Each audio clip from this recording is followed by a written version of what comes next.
दिवंगत राज्याचे उपमुख्यमंत्री अजितदादा पवार यांच्या पहिल्या जयंतीच्या निमित्तानं आपण दौंड शहरामध्ये चांगला उपक्रम घेत आहेत.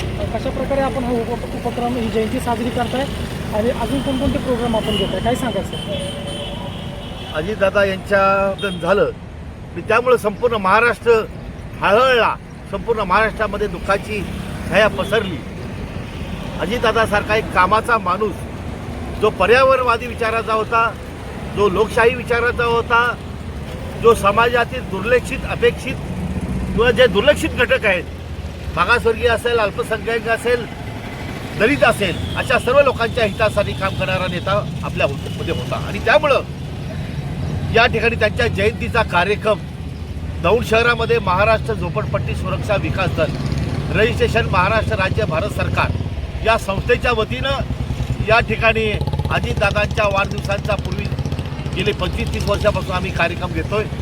परंतु यावेळेला ही पहिली जयंती असल्यामुळं या ठिकाणी अजितदादांच्या विचाराला एक नवी दिशा देण्यासाठी, अजितदादांचं स्वप्न साकार करण्यासाठी किंवा जनतेला लोकाभिमुख कार्यक्रम काहीतरी असावा या दृष्टिकोनातून या ठिकाणी आम्ही दिनांक 22 जुलै रोजी या ठिकाणी जे समाजामध्ये दुर्लक्षित विकलांग समाज आहे, जे मूकबधीर समाज मुलं आहेत, जे विकलांग आहे, समाजापासून लांब आहे, समाजाला त्यांनी बहिष्कृत केलेलं आहे, अशा मुलांना, विद्यार्थ्यांना त्यांच्या शिक्षणाची जबाबदारी, त्यांच्या गणवेशाची जबाबदारी, त्यांच्या दप्तराची जबाबदारी आणि त्यांच्या आर्थिक दृष्टीची थोडीफार जबाबदारी ही संस्था आम्ही स्वीकारत असतो. आणि त्या दृष्टिकोनातून 22 तारखेला दौंडमधील या ठिकाणी स्वर्गीय सुभाषअण्णा कुल विकलांग शाळेमध्ये या ठिकाणी आम्ही कार्यक्रम आयोजित केला होता. तिथल्या मुलांना या ठिकाणी सर्व प्रकारचं गणवेश वाटप, सर्व प्रकारचं साहित्य,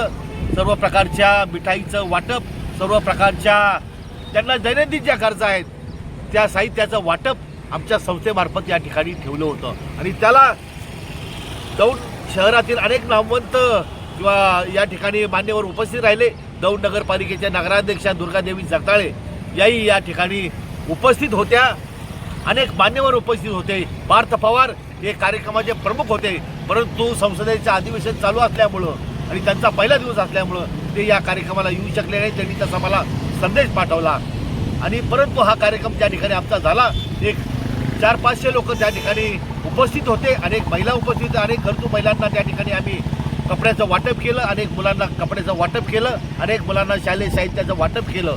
आणि दुसरा कार्यक्रम या ठिकाणी की दौंड शहरामध्ये पर्यावरणवादी विचार, अजितदादांच्या पर्यावरणवादी होतं, त्यांच्या वृक्षारोपण, त्यांच्या झाडावरचं विलक्षण प्रेम होतं. आणि आज आपण जी बारामती पाहतो ही हरित क्रांती बारामती. आज आपण रस्त्याच्या कडेला गेलो तर बारामतीकडे सगळे हिरवेगार या ठिकाणी आहे. त्यामुळे निसर्गाचा समतोल, निसर्गाशी जवळीक निर्माण होण्याचं काम अजितदादांनी केलेलं आहे. आणि त्यामुळे त्यांच्या विचारामुळं दौंड शहरामध्ये सुद्धा एक पर्यावरणवादी युग सुरू व्हावं आणि वृक्षारोपणाचं सूर्य व्हावं, या युग सुरू व्हावं या दृष्टिकोनातून एक माझ्यासारख्या छोट्या कार्यकर्त्यांनी या ठिकाणी प्रयत्न केलेला आहे. आणि या ठिकाणी दौंड शहरामध्ये 500 झाडं लावण्याचा संकल्प माझ्यासारख्या छोट्या कार्यकर्त्यांना, मी का फार मोठा श्रीमंत माणूस नाही, परंतु लोकांच्या सहभागातून, आमच्या संस्थेच्या सहभागातून या ठिकाणी दौंड शहरातलं जे प्रमुख प्रवेशद्वार आहे कुरकुम मोरी या दोन्ही बाजूला वृक्षारोपण करून, त्याचप्रमाणे ग्रामीण रुग्णालय आहे, त्याचप्रमाणे एसटी स्टँड असेल किंवा अनेक जे सार्वजनिक ठिकाणं असतील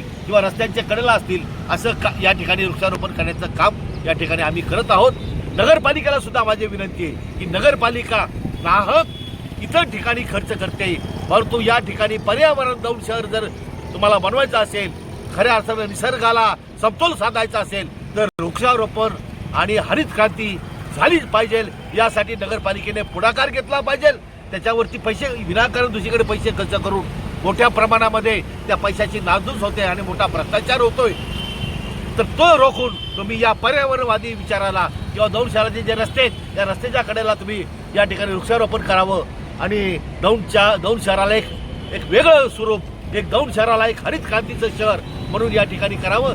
परवा दिवशी सुद्धा आमचा ग्रामीण रुग्णालयामध्ये कार्यक्रम आहे. त्या कार्यक्रमामध्ये आम्ही जे गरीब रुग्ण आहेत त्यांना फळ वाटप किंवा त्यांना औषध वाटप किंवा त्यांना ज्या सामाजिक गोष्टी आहेत त्याचं वाटप या ठिकाणी आम्ही करणार आहोत. अजितदादांच्या जयंतीचा असा कार्यक्रम 10 दिवसीय कार्यक्रम या ठिकाणी आम्ही आयोजित केला होता. तो उद्या 31 तारखेला तो त्याचा शेवट आहे आणि त्या पद्धतीचं अजितदादांना जर आपण खऱ्या अर्थानं श्रद्धांजली व्हायची असेल तर खऱ्या अर्थानं ही हरित क्रांती किंवा हरित दौंड शहर म्हणून आपण या ठिकाणी काम करावं ही माझी सर्व समाज स्वयंसेवकी संस्थांना, राजकीय पक्षांना, सर्व संघटना माझी कळकळीची विनंती आहे की इतर कार्यक्रमाला फाटा घालून खऱ्या अर्थानं पर्यावरणवादी विचाराचा एक योजना कार्यबद्ध कार्यक्रम आपण घ्यावा आणि त्यामध्ये माझ्यासारख्या कार्यकर्त्याचं योगदान नक्की असेल एवढं या ठिकाणी बोलतो आणि थांबतो. जय हिंद, जय महाराष्ट्र, जय हरित क्रांती, जय अजितदादा, जय भीम.